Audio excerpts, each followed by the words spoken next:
Hi everyone, welcome back to Bright Path Academy. First sem ഇംഗ്ലീഷിലെ ways with words എന്ന സബ്ജക്റ്റാണ് നമ്മൾ ആദ്യം നോക്കാൻ പോണത്. അതിലാദ്യത്തത് വില്യം ഷേക്സ്പിയറിൻ്റെ സോണറ്റ് 29 എന്ന പോയമാണ്. നമുക്കാദ്യം വില്യം ഷേക്സ്പിയറെ കുറിച്ചൊന്ന് നോക്കാം.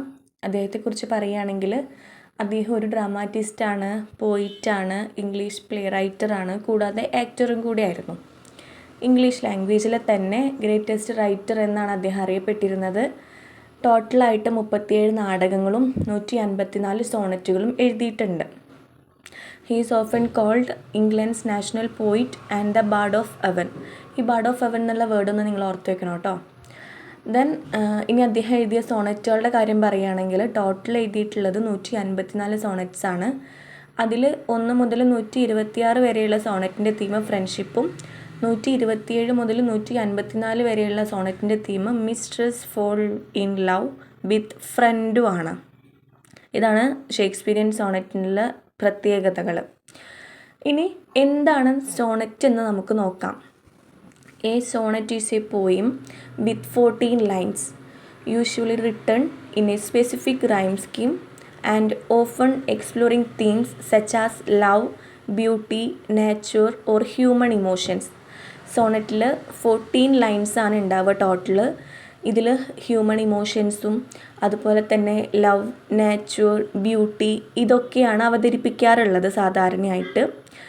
പിന്നെ നമുക്ക് നോക്കേണ്ടത് 2 മേജർ ടൈപ്സ് ഓഫ് സോണറ്റ്സ് ആണുള്ളത്.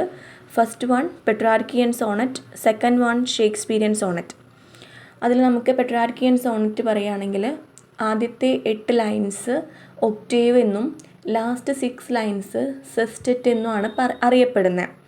ആദ്യത്തെ 8 ലൈൻസിൻ്റെ റൈം സ്കീം വരണത് ABBA, ABBA എന്നും ലാസ്റ്റ് 6 ലൈൻസിൻ്റെ റൈം സ്കീം വരണത് CDE, CDE എന്നുമാണ്. അപ്പോൾ അതാണ് പെട്രാർക്കിയൻ സോണറ്റിൻ്റെ സവിശേഷത എന്ന് പറയുന്നത്.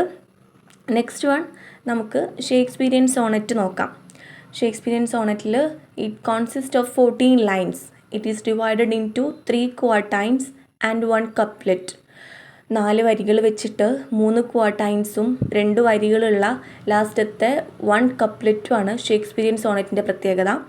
ഫസ്റ്റ് 12 ലൈൻസിൻ്റെ റൈം സ്കീം എന്ന് പറയുന്നത് AB, AB, CD, CD, EF, EF. Second 2 ലൈൻസിൻ്റെ റൈം സ്കീം പറയുന്നത് GG എന്നുമാണ്. അതിൽ ഫസ്റ്റ് 12 ലൈൻസിലായിരിക്കും അതിൻ്റെ തീമോ അല്ലെങ്കിൽ പ്രോബ്ലോ കൊടുത്തിട്ടുണ്ടാവുക. കപ്ലെറ്റ് അതായത് ലാസ്റ്റ് 2 ലൈൻസിലാണ് ആ പ്രോബ്ലം എങ്ങനെ റിസോൾവ് ചെയ്യാം, എങ്ങനെയാണ് അദ്ദേഹം ആ പ്രോബ്ലത്തെ റിസോൾവ് ചെയ്തത് എന്ന് കാണിക്കുക. അപ്പോൾ ടോട്ടൽ ഷേക്സ്പിയറിയൻ സോണറ്റിൻ്റെ റൈം സ്കീം എന്ന് പറയുന്നത് എന്താ? AB, AB, CD, CD, EF, EF, GG. ഇതിൽ ഷേക്സ്പിയറിയൻ സോണറ്റിൻ്റെതൊക്കെ റൈം സ്കീമൊക്കെ ഇമ്പോർട്ടൻ്റ് ആണ് കേട്ടോ. അതൊക്കെ ഒന്ന് ജസ്റ്റ് നോട്ട് ചെയ്ത് വെച്ചോളുണ്ടോ. ഇനി നമുക്ക് അദ്ദേഹം സോണറ്റ് 29 എഴുതാൻ 2 കാരണങ്ങളുണ്ട്. 1592 സോണറ്റ് 29 കമ്പോസ് ചെയ്തിരിക്കുന്നത്.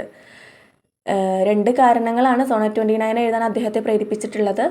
Theatres closed in London due to the outbreak of plague. Second one there was a severe attack on him by a fellow dramatist Robert green. ലണ്ടനിൽ മാരകമായ plague എന്ന രോഗം പടർന്നു പിടിക്കുകയുണ്ടായി. അങ്ങനെ പടർന്നു പിടിച്ചപ്പോൾ തിയേറ്റേഴ്സ് എല്ലാം ക്ലോസ്ഡായി. അപ്പോൾ അദ്ദേഹത്തിന് നാടകങ്ങളൊന്നും കളിക്കാൻ പറ്റാതെയായി. മുൻപ് പറഞ്ഞിരുന്നല്ലോ, വില്യം ഷേക്സ്പിയർ ഒരു ഡ്രാമാറ്റിസ്റ്റാണ്. അദ്ദേഹത്തിൻ്റെ ഏക വരുമാന മാർഗം എന്ന് പറയുന്നത് സ്റ്റേജ് ഷോസും നാടകങ്ങളും ആയിരുന്നു. അതൊക്കെ ഇല്ലാതെയായി. സെക്കൻഡ് റീസൺ എന്ന് പറയുന്നത് അവിടെ തന്നെയുള്ള അദ്ദേഹത്തിൻ്റെ സുഹൃത്തും കൂടെയായ ഫെലോ ഡ്രാമാറ്റിസ്റ്റ് എന്നറിയപ്പെടുന്ന റോബർട്ട് ഗ്രീൻ അദ്ദേഹത്തെ പരിഹസിക്കുകയുണ്ടായി, ക്രിട്ടിസൈസ് ചെയ്യുകയുണ്ടായി. അദ്ദേഹത്തിനൊന്നും അറിയില്ല, തന്നേക്കാൾ വിദ്യാഭ്യാസം കുറവാണെന്നൊക്കെ പറഞ്ഞുകൊണ്ട് അദ്ദേഹത്തിന് ഒരുപാട് മെൻ്റലി ഡിസ്റ്റർബ് ചെയ്തു, ഒരുപാട് മെൻ്റലി തളർത്തി. അദ്ദേഹത്തിൻ്റെ നാടകങ്ങളൊന്നിനും കൊള്ളില്ല, അദ്ദേഹം എഴുതിയ പുസ്തകങ്ങളും നാടകങ്ങളും സോണറ്റുകളും ഒന്നിനും കൊള്ളില്ല എന്നൊക്കെ പറഞ്ഞ് അദ്ദേഹത്തെ ഒരുപാട് തളർത്തി. അപ്പോൾ ഈ 2 റീസണാണ് അദ്ദേഹത്തെ സോണറ്റ് 29 എഴുതാൻ പ്രേരിപ്പിച്ചത് എന്നാണ് പറയപ്പെടുന്നത്. ഇനി നമുക്ക് പോയത്തിലേക്ക് കടക്കാം. സോണറ്റ് 29 അല്ലേ, നമ്മുടെ പോയത്തിൻ്റെ പേരാണ് സോണറ്റ് 29. ഇതിൽ ടോട്ടൽ പഠിക്കാനുള്ളത് 14 ലൈൻസാണ്. ഈ 14 ലൈൻസിൻ്റെയും മീനിങ് നമുക്കൊന്ന് നോക്കിയിട്ട് വരാം. When in disgrace with fortune and men's eyes, I all alone beweep my outcast state. ഈ വരികളിൽ കവി തൻ്റെ ദുഃഖകരമായ ഒരു അവസ്ഥയെക്കുറിച്ചാണ് പറയാൻ ശ്രമിക്കുന്നത്. ഭാഗ്യം തനിക്കൊപ്പം ഇല്ലെന്നും ആളുകൾ തന്നെ വില കുറച്ച് കാണുവാണെന്നൊക്കെ അദ്ദേഹത്തിന് തോന്നിപ്പോവാണ്. അതുകൊണ്ട് തന്നെ അദ്ദേഹം ഒറ്റയ്ക്ക് ഇരുന്ന് ഏകാന്തരമായി തൻ്റെ ജീവിതത്തെക്കുറിച്ച് ഓർത്ത് ഒരുപാട് വിഷമിക്കുന്നുണ്ട്, വളരെ ദുഃഖിതനാവുന്നുണ്ട്. മേ ബി നമ്മൾ മേലെ പറഞ്ഞ 2 റീസൺസിൽ ഏതെങ്കിലും ഒരു റീസൺ ആയിരിക്കാം അദ്ദേഹത്തിൻ്റെ മനസ്സിൽ വന്നു പോയിട്ടുണ്ടാവുക. രണ്ടാമത്തതെന്ന് പറഞ്ഞാൽ and trouble deep heaven with my bootless cries and look upon myself and curse my fate. കവി ദൈവത്തോട് പ്രാർത്ഥിക്കുകയും സഹായം തേടുകയും ചെയ്യുന്നുണ്ട്. എന്നാൽ പ്രാർത്ഥനകൾക്ക് മറുപടി ലഭിക്കുന്നില്ല. ദൈവം പോലും തന്നെ കേൾക്കുന്നില്ല, ദൈവം പോലും തൻ്റെ കൂടെ ഇല്ല എന്നൊക്കെ അദ്ദേഹത്തിന് തോന്നിപ്പോവാണ്. ഇദ്ദേഹത്തെ ഒരുപാട് തളർത്തുന്നുണ്ട്, നിരാശനാക്കുന്നുണ്ട്. സ്വന്തം വിധിയെപ്പോലും കുറ്റപ്പെടുത്തിയിട്ടിരിക്കുകയാണ് അദ്ദേഹം. കാരണം കൂട്ടുകാരില്ല, മാനുഷികമായും ദൈവികമായും തനിക്കാരും കൂടെ ഇല്ല എന്നുള്ളൊരു തോന്നൽ അദ്ദേഹത്തിന് ഒരുപാട് നിരാശപ്പെടുത്തുന്നുണ്ട്. Then wishing me like to one more rich in hope featured like him with friends possessed. ഈ വരികളിൽ എന്താ പറയുന്നത്? കവി തന്നെ മറ്റുള്ളവരുമായി താരതമ്യം ചെയ്യുകയാണ്, കമ്പയർ ചെയ്യാണ്. കൂടുതൽ പ്രതീക്ഷയുള്ളവരും കൂടുതൽ സുഹൃത്തുക്കളുള്ളവരുമായ ആളുകളെപ്പോലെ ആകാൻ അദ്ദേഹം ഒരുപാട് ആഗ്രഹിക്കുന്നുണ്ട്. പക്ഷെ അവരെപ്പോലെ ആകാൻ അദ്ദേഹത്തിന് കഴിയുന്നില്ല.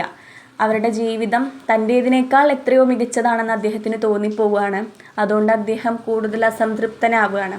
തന്നേക്കാൾ കൂട്ടുകാരായിക്കോട്ടെ, കൂട്ടുകാരില്ല, അവരുടെ ജീവിതം പോലെ തൻ്റെ ജീവിതം ആവുന്നില്ല, ഹാപ്പിനെസ് ഇല്ല എന്നൊക്കെ അദ്ദേഹത്തിന് സ്വയം തോന്നിപ്പോവുകയാണ്.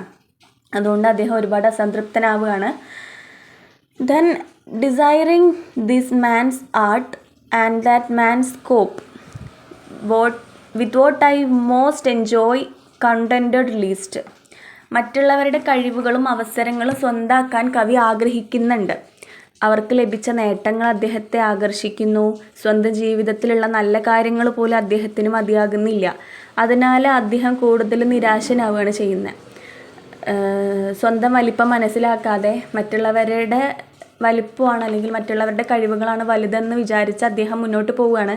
അത് അദ്ദേഹത്തെ ഒരുപാട് നിരാശയിലേക്ക് കൊണ്ടുപോവുകയാണ് ചെയ്യുന്നത്. പിന്നെ yet in these thoughts myself almost despising happily I think on thee and then my state. ഇങ്ങനെ ചിന്തിച്ച് കവി സ്വയം വെറുക്കുന്ന അവസ്ഥയിലേക്ക് എത്തുന്നുണ്ട് അല്ലേ. ഇങ്ങനെയൊക്കെ മനസ്സിൽ വന്നാൽ തന്നെ നമ്മുടെ മൈൻഡ് ഓൾറെഡി ആളുടെ മൈൻഡ് ആകെ ഡള്ളാണ്. അപ്പോൾ ഇതൊക്കെ ഓർമ്മ വരുമ്പോൾ ആൾ ഒന്നും കൂടെ ഡൗൺ ആവുകയാണ്. അപ്പോൾ പെട്ടെന്ന് തൻ്റെ പ്രിയപ്പെട്ടവളെ അദ്ദേഹം ഓർക്കുന്നുണ്ട്. അദ്ദേഹത്തിൻ്റെ ഓർമ്മയിലേക്ക് അദ്ദേഹത്തിൻ്റെ പ്രിയതമ വരുന്നുണ്ട്. ആ ഓർമ്മ അദ്ദേഹത്തിൻ്റെ മനസ്സിൽ വലിയ മാറ്റം ഉണ്ടാക്കുന്നുണ്ടെന്നാണ് പറയുന്നത് കവി. അദ്ദേഹത്തിൻ്റെ ദുഃഖം പതുക്കെ മാറാൻ തുടങ്ങുകയാണ് അവിടെ. പ്രിയപ്പെട്ടവളുടെ സാന്നിധ്യം അല്ലെങ്കിൽ പ്രിയപ്പെട്ടവളുടെ ഓർമ്മകൾ അദ്ദേഹത്തിൻ്റെ ദുഃഖത്തെ പതിയെ മാറ്റാൻ തുടങ്ങുന്നു എന്നാണ് അദ്ദേഹം പറയുന്നത്. Like to the lark at break of day arising from sullen earth singing hymns at heaven's gate. അത് പറഞ്ഞാൽ എന്താ? പ്രഭാതത്തിൽ ഭൂമിയിൽ നിന്ന് ഉയർന്ന് സന്തോഷത്തോടെ പാടുന്ന ഒരു ലാർക്ക് പക്ഷിയെയാണ് കവി ഇവിടെ ഉപയോഗിച്ചിട്ടുള്ളത്. ലാർക്ക് പക്ഷി എങ്ങനെയാണ്? പ്രഭാതം ആയിക്കഴിഞ്ഞിട്ടുണ്ടെങ്കിൽ ഭൂമിയിൽ നിന്ന് ആകാശത്തേക്ക് ഉയരും, അത് സന്തോഷത്തോടെ പാടുമെന്നൊക്കെയാണ് കവി ഇവിടെ ഉപമിക്കുന്നത്. അതുപോലെയാണ് അദ്ദേഹത്തിൻ്റെ മനസ്സും ഇപ്പോൾ എന്നാണ് പറയുന്നത്. ദുഃഖത്തിൽ നിന്ന് സന്തോഷത്തിലേക്ക് ഉയരുകയാണ് അദ്ദേഹം. പ്രിയപ്പെട്ടവളുടെ ഓർമ്മ അദ്ദേഹത്തിന് പുതിയ പ്രതീക്ഷ നൽകുന്നുണ്ട്. അദ്ദേഹത്തിൻ്റെ മനസ്സ് സന്തോഷം കൊണ്ട് നിറയുകയാണ്.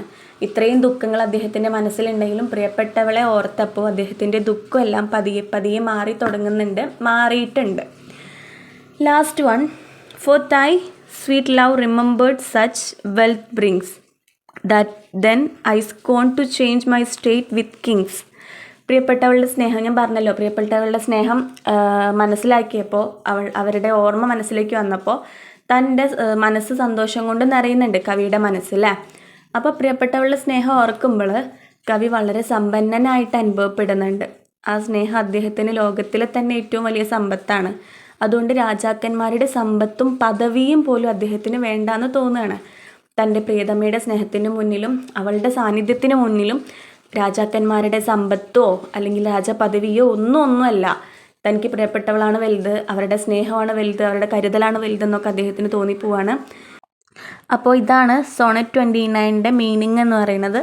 നമ്മൾ 14 ലൈൻസിൻ്റെ മീനിങ്സ് ഇവിടെ പറഞ്ഞിട്ടുണ്ട്. യഥാർത്ഥ സ്നേഹമാണ് ജീവിതത്തിലെ ഏറ്റവും വലിയ സമ്പത്ത് എന്ന സന്ദേശമാണ് ഈ പോയത്തിലൂടെ കവി നമ്മളുമായിട്ട് ഷെയർ ചെയ്യാൻ ആഗ്രഹിച്ചിട്ടുള്ളത് അല്ലേ. അപ്പോൾ നമുക്ക് പോയം വായിക്കുമ്പോൾ തന്നെ മനസ്സിലാകും, അദ്ദേഹം ആദ്യം ഭയങ്കര നിരാശനായിരുന്നു, ഭയങ്കര ദുഃഖിതനായിരുന്നു. പതിയെ ലാസ്റ്റ് എത്തുമ്പോഴേക്കും ആളുടെ മനസ്സൊന്ന് കൂളാവുന്നുണ്ട്, ആളൊന്ന് കാമാവുന്നുണ്ട്, ആളുടെ മനസ്സ് സന്തോഷം കൊണ്ട് നിറയുന്നുണ്ട്. ഒരു ലാർക്ക് പക്ഷിയെ പോലെ അദ്ദേഹം ഉപമിക്കുന്ന പോലും ഉണ്ട്. അപ്പോൾ ഇതൊക്കെയാണ് നമുക്ക് പഠിക്കാനുള്ളത് മെയിനായിട്ട് ഈ പോയത്തിൽ. ഇവിടെ കൊടുത്തിട്ടുള്ളത് പോയത്തിൻ്റെ മീനിങ് ആണ്, ഷോർട്ട് മീനിങ് ആണ്. ഈ പോയിൻറ്റ്സ് എല്ലാവരും ഒന്ന് നോട്ട് ചെയ്ത് വെക്കുക, പഠിക്കുക. നമുക്കപ്പോൾ പോയത്തിൻ്റെ തീം എന്താണെന്നുള്ളതും പോയത്തിൻ്റെ ഒരു ബേസ് നമുക്ക് കിട്ടും. അപ്പോൾ ഇത് പഠിച്ച് വയ്ക്കുക. അതുപോലെ തന്നെ മുൻപ് തന്നിട്ടുള്ള നോട്ട്സ് എല്ലാം പഠിക്കുക, അത് എഴുതി വയ്ക്കുക. അപ്പോൾ ഇനി അടുത്ത വീഡിയോ ആയിട്ട് വരാം. താങ്ക്